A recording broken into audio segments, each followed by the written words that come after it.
गुरुवर्य महंत महादेव बाबापासून नगद नारायण बाबापासून ही परंपरा चालत आलेली आहे आणि याही वर्षी मोठ्या उत्साह निर्माण झालेला आहे आणि सर्व भाविकाची सर्व सोय ही नारायणगडातर्फे करण्यात आलेली आहे। असली पाऊस असला ऊन असला परंतु भाविक श्रद्धेने इतक्या अडचणीला तोंड देत विठुरायाच्या दर्शनाला चाललेले आहे।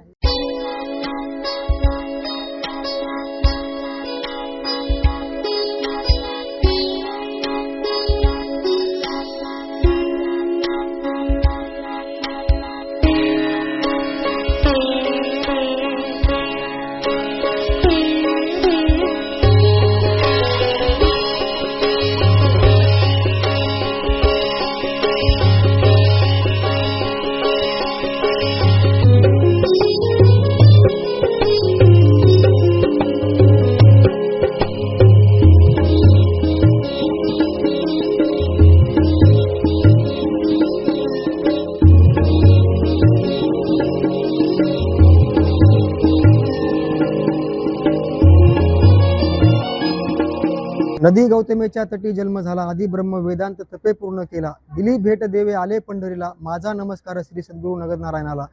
राष्ट्रसंत नगद नारायण महाराज, संत कुलभूषण नगद नारायण महाराज यांची अनेक वर्षांची परंपरा आणि प्रत्येक भाविक भक्त जे आहेत ते विठुरायाच्या दर्शनासाठी आतुरतेला आहे आणि संपूर्ण दिंड्या ज्या आहेत ते पंढरपूरच्या दिशेने मार्गक्रमण करतात। त्याच पद्धतीने परंपरेनुसार धाकटी पंढरी नारायणगडाची दिंडी देखील मार्गक्रमण करणार आहे। माझ्यासोबत गडाचे महंत आहेत।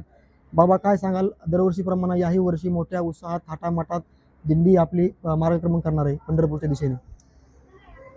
श्री क्षेत्र संस्थान नारायणगडचा हा दिंडी सोहळा परंपरेने चालत आलेला आहे। गुरुवर्य महंत महादेव बाबापासून नगद नारायण बाबापासून ही परंपरा चालत आलेली आहे आणि याही वर्षी मोठ्या उत्साह निर्माण झालेला आहे आणि सर्व भाविकाची सर्व सोय ही नारायणगडातर्फे करण्यात आलेली आहे। मग डॉक्टर असतील, पाण्याची सोय असेल, गावोगावी जेवण्याची सोय असेल, सर्व सोय व्यवस्थित यावर्षी नियमाप्रमाणे चालू आहे आणि वाहनंसुद्धा भरपूर आहेत की पिशव्या टाकण्यासाठी, वयोवृद्ध मंडळाला बसण्यासाठी, कोणी आजारी असेल तर त्यांचीसुद्धा सोय केलेली आहे आणि म्हणून हा विठुरायाच्या दर्शनाला सर्व भाविक आता जमू लागलेले आहेत आणि नियमाप्रमाणे आजच्या दिवशी प्रस्थान होऊन आम्ही पंढरपुराकडे निघणार आहोत। एकंदरीत पाहायला गेलं तर संपूर्ण राज्यभरामधून जे आहे ते मानाच्या दिंड्या पंढरपूरच्या दिशेने मार्गक्रमण होत आहेत। वारकऱ्यांच्या सोयीसुविधांसाठी त्याचबरोबर कशी व्यवस्था असणार आहे, तुमचे मुक्काम किती असणार आहे, कशी या संदर्भात कसं नियोजन असणार आहे? आता भगवंताच्या दर्शनाला सर्व भाविक अनेक अडचणीतून हा मार्ग काढत आहेत। अनेक प्रतिबंध जरी असले, सोय नसली, पाऊस असला, ऊन असला, परंतु भाविक श्रद्धेने इतक्या अडचणीला तोंड देत विठुरायाच्या दर्शनाला चाललेले आहेत आणि सर्व भगवान सोय करणार आहे। भगवंत भक्ताची सोय करतच असतो, ही परंपरा चालत आलेली आहे आणि भगवंताकडे यावर्षी आम्ही असं साकडं घालत आहोत की आमच्या या शेतकऱ्यासाठी लवकरात लवकर पाऊस पडू दे आणि सर्व सुबत्ता निर्माण होऊ दे, हे भगवंताला आम्ही साकडं घालणार आहे। दिंडीमध्ये मुक्काम किती असणार आहे, कसं नियोजन? या ठिकाणी आज बेलुरा मुक्काम, दर दिवशी 25-30 किलोमीटर आम्ही हा प्रवास कटत असतो आणि पंढरपुरापर्यंत 10 मुक्काम होतात आणि आम्ही पंढरपूरला अगदी आनंदाने नाचत गात भगवंताच्या छंदामध्ये सर्व भाविक अगदी भगवंतांचं नामचिंतन करत भगवंताच्या भेटीला चाललेलो आहोत। आज राज्यामध्ये पाहायला गेलं तर परिस्थिती जी आहे ते आपण बघतो, गंभीर परिस्थिती आहे। शेतकरी राजा अडचणीमध्ये आहे, त्या प्रश्नाकडे मी तुमच्याकडे येणार आहे। विठुरायाकडे आणि नगद नारायणाकडे तुमचं काय साकडं असणार आहे?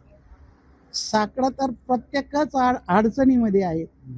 पाऊस म्हणजे हा भगवंताचा साक्षात्कार आहे, सर्वाला त्या पावसाची गरज आहे।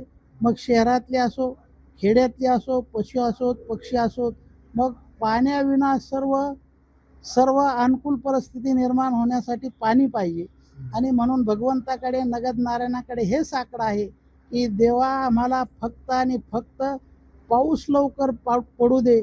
पाऊस पडणं म्हणजे हा तुझा साक्षात्कार आहे, तुझा आशीर्वाद आहे। नगद नारायणाकडे भगवंताकडे हे साकडं आहे। नक्कीच यावर्षी ज्या दुष्काळ आहे दुष्काळाच्या परिस्थिती छायेखालीमध्ये दिंड्या ज्या आहेत मार्गक्रमण करतायत. मात्र विठुरायाकडे आणि नगरनारायणाकडे गडाचे महंत शिवाजी बाबांनी साकडं घातलेलं आहे की शेतकरी राजा सुखी हो आणि मोठ्या प्रमाणात पाऊस हो असं त्यांनी साकडं घातलेलं आहे. महाराष्ट्रातील सर्व बातम्यांचे विश्वासार्ह व्यासपीठ सकाळच्या सर्व सोशल मीडिया प्लॅटफॉर्मला लाईक, फॉलो आणि सबस्क्राईब करा. तसंच सर्व नोटिफिकेशनसाठी बेल आयकॉन प्रेस करायला विसरू नका.